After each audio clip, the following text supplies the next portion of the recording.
Alright, let's take a look at the biggest transfer fees received by Championship clubs for players that they've sold. And by the way, not necessarily current Championship clubs, just Championship clubs at the time they got rid of the player. Ambrose Townsend, £14 million.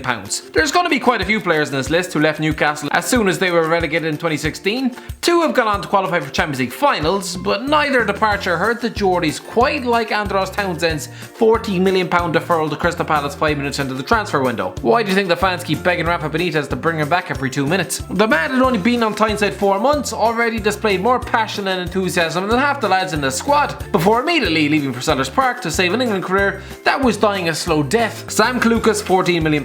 Oh, what a god-awful signing this was. Swansea City departed with £14 million to take Sam Clucas from Hull City in 2017.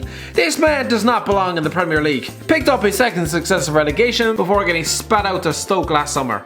Poor old Sam. Chris Wood, £14 million. Yep, in the summer of 2017, Leeds cashed in on Chris Wood after a season of 30 goals and no promotion. I mean, of course there was no promotion, this is Leeds we're talking about. They must have pissed off an ancient witch doctor or something, because they just seem to be allergic to ever setting foot back in the goddamn Premier League. Anyway, Wood, a £14 million arrival at Burnley, has done okay, scoring 10 goals apiece in each of his 2 seasons for the club. Alfie Mawson, £15 million. Fulham paid £15 million to Swansea City for the pleasure of Alfie Mawson's services last summer.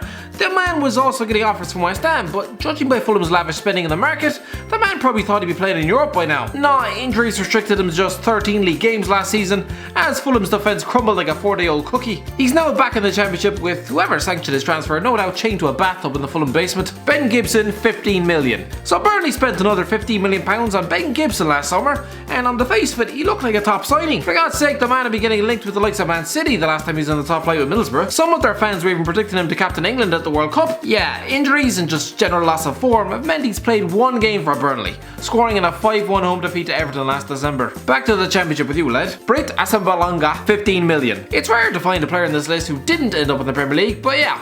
Despite chucking £15 million at Brit Asabalanga to prize him from Nottingham Forest 2 years ago, Middlesbrough are still in the goddamn Championship. He's done well at Borough, managing to score 30 goals across 2 seasons in a team managed by Tony Pulis, a man who manages to squeeze any form of attacking life out of every club he manages, but promotion was not achieved either of these times. Adama Traore, £18 million. I still haven't made up my mind about this lad, whether he's any good or not. On one hand, he has pace to burn and the ability to turn a fullback's ankles to city string. On the other, the man just gets his head down and runs, looking up maybe once every 10 seconds, and just generally seeming to have all the tactical nous of a bird. Darren Bent, £20 million. Yep, the 5th most expensive departure from the Championship is Darren Bent, prize from Charlton in 2007. Man had just scored 37 goals across 2 seasons for the Addicts before relegation. Of course, he was going to be at the centre of a bidding war, and it was no surprise he ended up at White Hart Lane. It was a tad strange that he was sold for more than Thierry Henry was in the same week though. Since then, he's played for Sunderland, Aston Villa, Fulham, Brighton, Derby and Burton Albion, relegating one of his former clubs to League One last season. He showed absolutely no remorse. JamesMadison, £20 million. When Norwich City were forced to sell JamesMadison last season after finishing mid-table in the Championship, how many would have predicted them winning the goddamn league the next season?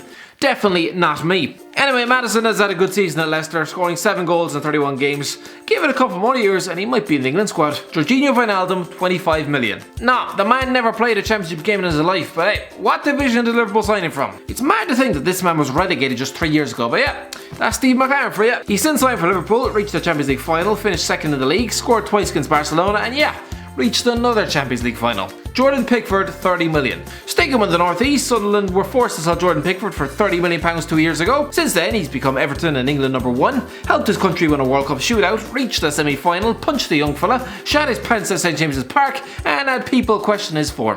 Moussa Sissoko, £30 million. Hands up, who predicted when Moussa Sissoko was lumbering around the pitch like a depressed sack of potatoes during his final season at Newcastle that this man would end up in a Champions League final? As soon as he left Tyneside, he suddenly put in performances he'd chosen not to for the previous 3 years, ripping up Euro 2016 and reaching the final, ignoring Everton's calls and signing for Spurs instead, despite having professed his love for Arsenal. Stinking out North London in his first 2 seasons, before finally coming good in his third as the club reached a Champions League final. Never thought I'd say this, but money well spent.